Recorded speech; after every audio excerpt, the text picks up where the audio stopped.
पतीली हो या sauce pan, इस तरीके से जल गया हो या ख़राब हो गया हो तो इसके ज़िद्दी दागों को कैसे साफ़ करें। और लहसुन के कुछ ऐसे हैक जो आपके लिए बहुत ज़्यादा बेहतरीन साबित होंगे। और आखिर लहसुन को क्यों जलाया जाता है और इससे क्या फ़ायदा होता है, ये भी आज आप इस वीडियो में सीखेंगे। अंडे के छिलके के साथ क्या हैक होगा और थर्मोस के अंदर माचिस की तीली क्यों डाली जाती है। Welcome back to zig zag YouTube channel. तो अस्सलाम वालेकुम, उम्मीद है कि आप सारे ठीक ठाक होंगे। मैं भी अल्लाह के फजल व करम से बिल्कुल ठीक ठाक हूँ। तो अंडे हर घर में खाए जाते हैं। सुबह नाश्ते के टाइम तो अंडे मस्त होते हैं। और अंडे के छिलकों को हम अमूमन ज़ाया कर देते हैं बेकार समझकर। लेकिन आज के बाद आपने ज़ाया नहीं करना है। इससे मैं आपको बहुत अच्छा हैक बताऊंगी। आपने अंडे के छिलके निकाल लेने हैं जब अंडा बॉयल कर चुके हों या फिर आपने दूसरी तरीके से पकाया हो। तो आपने किचन का एक एक कोना ढूंढना है जहाँ पे छिपकली आती है। जी हाँ, छिपकली जो है वो अंडे के छिलके से डरती है क्योंकि इसके अंदर जो है ना स्मेल होती है, अंडे की अपनी स्मेल होती है, जिसकी वजह से छिपकली को वो स्मेल आती है तो वो भागती है। तो आपने जहाँ जहाँ टारगेट एरियाज पकड़ने हैं, जहाँ जहाँ आपको जो है ना पता है कि यहाँ पर छिपकली आती है, जैसे हमेशा गैस सिलेंडर के नीचे आती है, स्टोव के नीचे अमूमन आती है, यहाँ पे चीज़ें पड़ी होती हैं, मुँह मार के चली जाती हैं। जहाँ-जहाँ आपको लगता है आप वहाँ-वहाँ इसको डाल दें। सर्दियाँ आ गई हैं, कुछ लोग थर्मास में चाय डाल के रात को पीते हैं और कुछ लोग जो है ना इसमें पानी बॉयल करके रात को पीते हैं। तो इसमें अमूमन ऐसी स्मेल आ जाती है। हम तो साफ़ तो ज़रूर करते हैं इसे, लेकिन इससे एक गंदी किस्म की स्मेल आती है जो है ना जो जाने का नाम नहीं लेती। और इसके अंदर आप देख सकते हैं कि इसके अंदर चाय डाल-डाल के जो है ना इसकी जो काँच की बॉटल है ना वो ख़राब हो गई है। इसको मैंने कई तरीके से साफ़ करने की कोशिश की है, लेकिन ये साफ़ नहीं होती। इसके जो है ना इसको कोई मसला हो गया है जिसको जो है ना ये इसकी बॉटल अंदर से जो है ना ख़राब हो गई है। तो अमूमन हम इसको जो है ना पानी के तौर पे यूज़ करते हैं। इसके अंदर जो है ना पानी हम बॉयल करके डाल देते हैं, तो फिर वो इससे पानी पीते हैं जो सर्दियों में। तो अगर आपको थर्मास से स्मेल आ रही हो, जो हॉट बॉटल है उससे स्मेल आ रही है, तो आपने माचिस की तीली ले लेनी है और उसको डाल के फिर बंद कर देना है और जो जो भी धुआँ होगा ना उसकी स्मेल को ख़त्म कर देगा। उसके बाद आपने अच्छे से थर्मास को जो है ना शेक कर देना है और उसके बाद इसकी अच्छे से क्लीनिंग कर लेनी है। चाहे लेमन वैक्स पार से करें, कोई भी लिक्विड आपके पास सॉफ्टन हो उसके साथ आप इसको धो लें, तो आपकी जो है ना इससे स्मेल नहीं आएगी। क्योंकि जब अगर स्मेल आती हो तो जब पानी पीता है बंदा तो पानी से भी स्मेल आना शुरू हो जाती है। एक तो गर्म पानी पीने नहीं होता क्योंकि उसका टेस्ट चेंज हो जाता है, ऊपर से अगर थर्मास से भी स्मेल आ रही हो तो फिर बंदे को मसला क्रिएट हो जाता है, फिर बंदे का पानी पीने का दिल नहीं करता। तो ये वाली ट्रिक आपको कैसी लगी?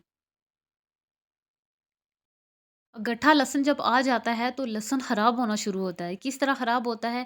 या तो वो सूखना शुरू हो जाता है या फिर उसके अंदर से जो इसके जो अपने पत्ते से जिससे लहसुन जो हरा लहसुन होता है वो निकलना शुरू हो जाता है। हमें मसले हो जाते हैं, फिर हम क्या करें, इतना तो महँगा लहसुन लाया है, ऊपर से ख़राब होना शुरू हो जाता है। तो इसके लिए आपने इसकी जड़ों वाली जगह को ना जला देना है, जिस तरह मैं दिखा रही हूँ। आपने बिल्कुल लहसुन पूरे को बिल्कुल नहीं जलाना, बस इसकी जड़ों को जला देना है ताकि जो है ना ये दोबारा से ये ख़राब ना हो। तो इस तरीके से जो है ना आपका लहसुन काफ़ी हद तक जो है ना सेफ़ रहेगा। आपने टेंशन नहीं लेनी कि ये ना हो कि हमारा लहसुन जल जाए, इस तरह लहसुन नहीं जलता बल्कि हम इसकी जड़ को जला रहे हैं ताकि ये दोबारा से उगने के काबिल ना रहे। मतलब कि ये पड़े-पड़े इनके अंदर से जो है ना इनकी अपनी वो टहनियाँ पता नहीं क्या कहते हैं उनको, वो निकलना शुरू हो जाती हैं। फिर बंदा क्या करता है, मजबूर ही हो जाता है। और जब हम इसको दोबारा से देखते हैं, जब हम इसको पकाने की कोशिश करते हैं, छीलने की कोशिश करते हैं, तो वो सूख से जाते हैं क्योंकि उनसे तो ग्रीन ग्रीन इसकी अपनी पत्तियाँ से निकलना शुरू हो जाती हैं। तो इसके लिए आसान हैक यही है कि आप इसकी जड़ों को जला दें और इससे आपको बहुत फ़ायदा भी होगा और आपका लहसुन ढेरों ढेर बचा रहेगा। आपके घर भी पुरानी कोई थाली होगी, मेरे घर में भी यही पुरानी थाली है।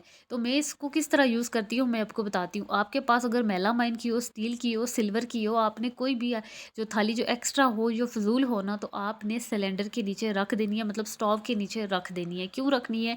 क्योंकि जब हम खाना बनाते हैं ना, तो जो सिलेंडर के होल होते हैं, स्टोव के होल होते हैं, वहाँ से नीचे चाय गिरती है, तेल गिरता है, तो फिर वो नीचे हमारी जो है ना काउंटर टॉप उसको ख़राब कर देता है। तो जब हम नीचे थाली रखेंगे या कोई प्लेट रखेंगे तो उससे आपका स्टोव गंदा नहीं होगा और आपका टाइम भी बचेगा और आपकी एनर्जी भी सेफ़ हो जाएगी। तो यहाँ जो इसके अंदर गैप होते हैं ना, ये जो चूल्हा होता है इसके गैप होते हैं, जिससे नीचे पानी हो, चाय हो, जो मर्ज़ी आपने रखा हो, उबलते हुए दूध गिर जाता है, उबलती हुई चाय गिर जाती है, तो फिर स्टोव अलग से क्लीन करो और उस काउंटर टॉप अलग से क्लीन करो। तो यहाँ पे आपको इतना टाइम नहीं लगेगा। बस आपने लेनी है पुरानी थाली, पुरानी मेलामाइन की हो, जो मर्ज़ी हो, आपने नीचे रख देनी है ताकि आपका स्टोव भी क्लीन रहे और आपका काउंटर टॉप भी ख़राब ना हो। तो ये वाली टिप आपको कैसी लगी? ज़रूर फीडबैक दीजिएगा। बज़ दफ़ा ऐसा होता है कि हमारी ऐसी पतीलियाँ होती हैं या फिर सॉस पैन होते हैं जो बहुत ज़्यादा गंदे और ख़राब हो जाते हैं, उनमें ज़िद्दी दाग आ जाते हैं। तो हमें समझ नहीं आती कि हम इनको कैसे क्लीन करें। आपको पिछली टिप मैंने बताई थी कि आप जो है ना, चाय की पत्ती को ना फेंका करें, उस पे ये यूज़ करें। लेकिन आज मैं आपको राख के साथ इसको साफ़ करके बताऊँगी। क्योंकि हम लोग गाँव में हैं, तो गाँव में हमेशा जो है ना, सर्दियों में आग जलाई जाती है, गर्मियों में भी आग जलती ही रहती है। तो आपने वो चूल्हे की राख होती है उसको ज़ाया नहीं करना। अगर आप गाँव में हैं तो आपने उससे इस तरीके से क्लीनिंग कर लेनी है। हमारी जो नानी दादी, हमारी जो अम्मी है ना, इसी तरीके से साफ़ करते हैं और इससे इतने अच्छे स्टील और सिल्वर के बर्तन क्लीन होते हैं ना, जो आज फैसिलिटीज़ हैं वो पुराने ज़माने में कहाँ हुआ करती थी। तो हमारे बड़े बुज़ुर्ग इसी तरीके से क्लीनिंग किया करते थे और टाइम भी सेव करते थे और पैसे की बचत होती थी। तो उस वक्त इतनी फैसिलिटी भी नहीं होती थी। तो हमारी नानी दादी हमें सिखाती होती थी कि जो है ना, आपने इस तरीके से क्लीनिंग करनी है।